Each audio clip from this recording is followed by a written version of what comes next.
Ask almost any police officer and they'll be the first to tell you. They're part of a brotherhood and sisterhood as long as they wear that badge. When one hurts, they all hurt.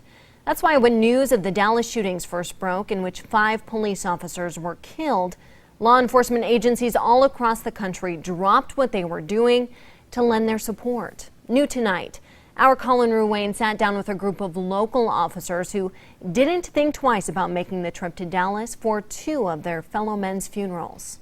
I've been around a while. I've attended a few officer funerals in the past, but this was crazy. 4 members of law enforcement, 4 similar stories of support, love, and reflection. Of course, a strong sense of sadness, very strong sense of brotherhood and support.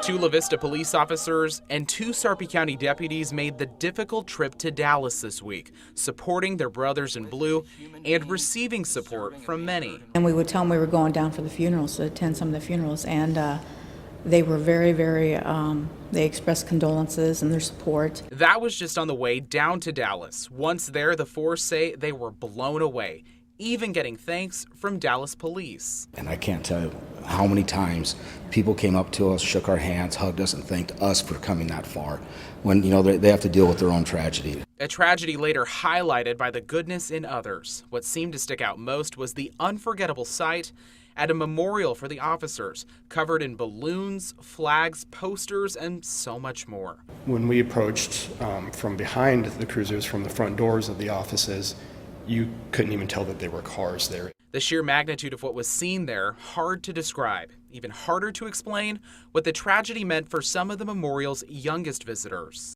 And the little girl said, "Mommy, they tried to hurt those police, but I think it only made them stronger." It didn't pertain just to police. It made the community stronger. Something they all say has made police departments, even here in the heartland, stronger and that much more dedicated to their jobs. This renews our drive to do the best we can for our community because we know we have that support.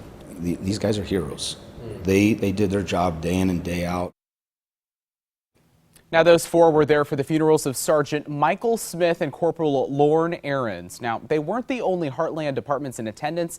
They tell us both the Omaha and Papillion police departments as well made their way down to show support. And Jessica, they all say the whole trip was an overwhelming experience. I'm sure it was. Thank you very much for that live report, Colin.